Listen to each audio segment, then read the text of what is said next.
प्रिय विद्यार्थियों, भारत के अपवाह तंत्र में आज हम आपसे चर्चा करेंगे हिमालय से निकलने वाली नदियाँ।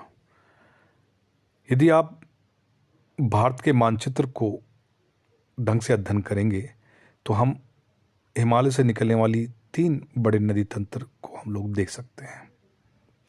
एक सिंधु नदी तंत्र, मध्य में गंगा नदी तंत्र और पूर्व में ब्रह्मपुत्र नदी तंत्र। सिंधु, गंगा और ब्रह्मपुत्र हिमालय से निकलने वाली प्रमुख नदियां हैं। ये नदियां लंबी हैं और अपनी सहायक नदियों के साथ मिलकर एक बड़ा तंत्र का निर्माण करती हैं। सिंधु नदी तंत्र का उद्गम मानसरोवर झील से के निकट तिब्बत में है। पश्चिम की ओर बहती हुई ये नदी भारत के जम्मू कश्मीर के लद्दाख जिले में प्रवेश करती है। इस भाग में ये एक बहुत ही सुंदर दर्शनीय गार्ड्स का निर्माण करती है। इस क्षेत्र में बहुत सी सहायक नदियां जैसे जास्कर, नुब्रा, श्योक तथा हुंजा इस नदी में मिलती हैं। क्या बताया आपको? जास्कर, नुब्रा, श्योक तथा हुंजा। सिंधु नदी बलूचिस्तान तथा गिलगित में बहते हुए अटक में पर्वतीय क्षेत्रों में से बाहर निकलती है और सतलज, व्यास, रावी, चनाब और झेलम आपस में मिलकर पाकिस्तान में मिठानकोट के पास सिंधु नदी में मिल जाती है। इसके बाद यह नदी दक्षिण की तरफ बहती है तथा अंत में कराची से पूर्व की ओर अरब सागर में मिल जाती है। थार के डेजर्ट में भारत और पाकिस्तान के बीच में एक नदी जो पूरे क्षेत्र को पोषित करती है, अपनी सहायक नदियां सिंधु, झेलम, चनाब, रावी, व्यास और सतलज के साथ मिलकर एक बड़े मैदानी क्षेत्र का निर्माण करती है। अंत में कराची से पूर्व की ओर अरब सागर में मिल जाती है। सिंधु नदी के मैदान का ढाल बहुत धीमा है। सिंधु द्रोणी का 1/3 से कुछ अधिक भाग भारत के जम्मू कश्मीर, हिमाचल तथा पंजाब में तथा शेष भाग पाकिस्तान में स्थित है। 2900 किलोमीटर लंबी सिंधु नदी विश्व की लंबी नदियों में से एक है। आप जानते हैं कि 1960 सिंधु जल समझौते के तहत भारत इस नदी प्रक्रम के संपूर्ण जल का केवल 20% जल उपयोग कर सकता है। इस जल का उपयोग हम पंजाब, हरियाणा तथा राजस्थान और दक्षिण पश्चिम भागों में सिंचाई के लिए करते हैं। ओनली 20%, वो भी सतलज नदी, जिसका हम पूर्णतः पानी का प्रयोग भारत कर सकता है, वरना बाकी का पानी को आपको पाकिस्तान को देना होगा। दूसरा नदी तंत्र गंगा नदी तंत्र है। गंगा का मुख्य धारा भागीरथ गंगोत्री हिमालय से निकलती है तथा अलकनंदा उत्तराखंड के देवप्रयाग में इसमें मिलती है। हरिद्वार के पास गंगा पर्वतीय भागों को छोड़कर मैदानी भाग में प्रवेश करती है। हिमालय से निकलने वाली बहुत सी नदियां आकर गंगा में मिलती हैं। इनमें से कुछ प्रमुख नदियां हैं यमुना, घाघरा, गंडक तथा कोसी। यमुना नदी हिमालय के यमुनोत्री हिमालय से निकलती है। ये गंगा के दाहिने किनारे पर समानांतर बहती है तथा इलाहाबाद में गंगा में मिल जाती है। घाघरा, गंडक तथा कोसी नेपाल हिमालयों से निकलती है। इसके कारण प्रत्येक वर्ष उत्तरी मैदान में कुछ हिस्सों में बाढ़ आती है, जिससे बड़े पैमाने पर जान माल का नुकसान होता है। लेकिन यह वह नदियां हैं जो मिट्टी को उपजाऊपन प्रदान कर कृषि योग्य भूमि बना देती है। प्रायद्वीप उच्च भूमि से आने वाली मुख्य सहायक नदियां चंबल, बेतवा तथा सोन हैं। यह अर्धशुष्क क्षेत्रों में निकलती हैं। इनकी लंबाई कम तथा इनमें पानी की मात्रा भी कम होती है। ज्ञात कीजिए कि ये नदियां कैसे तथा कहाँ गंगा में मिलती हैं।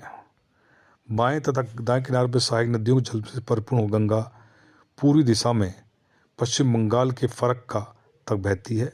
ये गंगा डेल्टा सबसे उत्तरी बिंदु है। यहाँ नदी 2 भागों में बढ़ जाती है।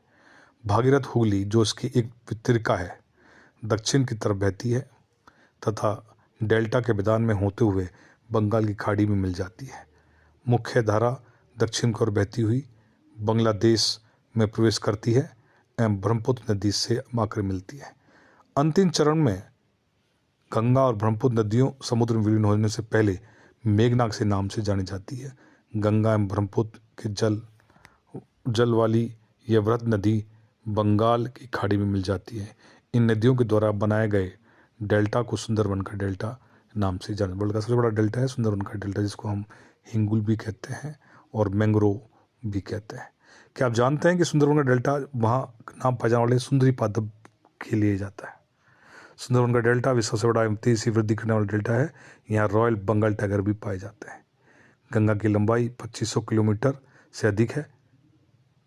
आप ऊपर चित्र देख रहे हैं कि आप गंगा नदी के अपवाह तंत्र को पहचान सकते हैं। अम्बाला नगर सिंधु तथा गंगा नदी तंत्र के बीच जल विभाजक का पर स्थित है, यानी कि सिंधु और गंगा का जल विभाजक का काम करती है। अम्बाला से सुंदरवन तक मैदान की लंबाई लगभग 1800 किलोमीटर है, परंतु उसकी ढाल में गिरावट मुश्किल है। तो शब्दों में प्रति 6 किलोमीटर की दूरी पर ढाल में गिरावट केवल 1 मीटर, इसलिए इन नदियों में अनेक बड़े बड़े विसर्ग, बहुत ढाल कम है इसलिए अधिक विसर्ग बनते हैं, अधिक कुकुर झील बनती है। दूसरा नदी तंत्र भारत का ब्रह्मपुत्र नदी तंत्र है। ब्रह्मपुत्र नदी तिब्बत की मानसरोवर झील से पूर्व तथा सिंधु एवं सतलज के स्रोतों के काफ़ी नज़दीक से निकलती है। इसकी लंबाई सिंधु से कुछ अधिक है, परंतु इसका अधिकतर भाग भारत में स्थित है। यह हिमालय के समानांतर पूर्व की ओर बहती हुई नामचा बरवा शिखर, जो लगभग 7,500 मीटर के आसपास पहुंचकर अंग्रेजी यू अक्सर जैसे मोड़ मारकर भारत में अरुणाचल प्रदेश में गार्ड्स के माध्यम से प्रवेश करती है। यहाँ इसे दिहांग के नाम से भी जाना जाता है तथा दिबांग, लोहित, केनूल ला एवं दूसरी सहायक नदियां इससे मिलकर असम में ब्रह्मपुत्र का निर्माण करती हैं। ब्रह्मपुत्र को तिब्बत में सांगपो एवं बांग्लादेश में जमुना कहा जाता है।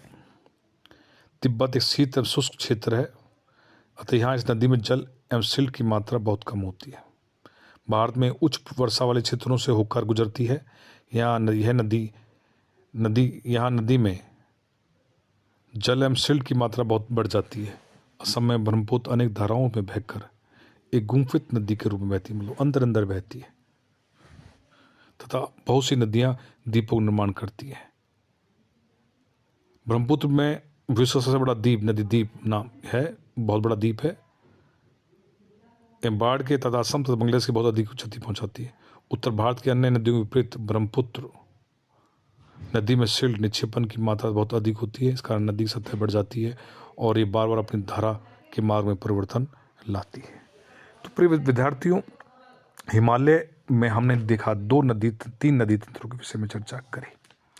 सिंधु नदी तंत्र जहाँ हिमालय से निकलकर और पाकिस्तान में प्रवाहित अधिक होती है। गंगा अपने साथ अत्यधिक कोई ढाल कम है, अत्यधिक गाद लेके चलती है। जबकि ब्रह्मपुत्र तिब्बत से आती है, कम सिल्ट कम मात्रा होती है, लेकिन जब वो भारत में प्रवेश करती है तो अधिक वर्षा और उसके कारण से अधिक गाद लेकर फिर बांग्लादेश में मिलती है। ये दोनों नदियां गंगा और ब्रह्मपुत्र बांग्लादेश में जाकर मिलती हैं और एक बड़े अपोहा क्षेत्र का निर्माण करती हैं। आप सोचिए, यदि ये नदी तंत्र नहीं होता तो भारत की क्या स्थिति होती, यदि ये नदी तंत्र नहीं होता तो पाकिस्तान की क्या स्थिति होती। आज पाकिस्तान या भारत एक डेजर्ट कंडीशंस में हमको देखने को मिलता। इसलिए इसका सीधा सा एग्जाम्पल हम देख सकते हैं कि ये नदी तंत्र और इससे जो जीवनदायिनी मिट्टी जल हम लोगों को देती है, उससे हम अपने जीवन को सर्वांगीण विकास करते हैं। तो ये नदी हमारे लिए एक देवतुल्य है और इनका विकास और इनका संरक्षण हमारे लिए अति आवश्यक है। धन्यवाद।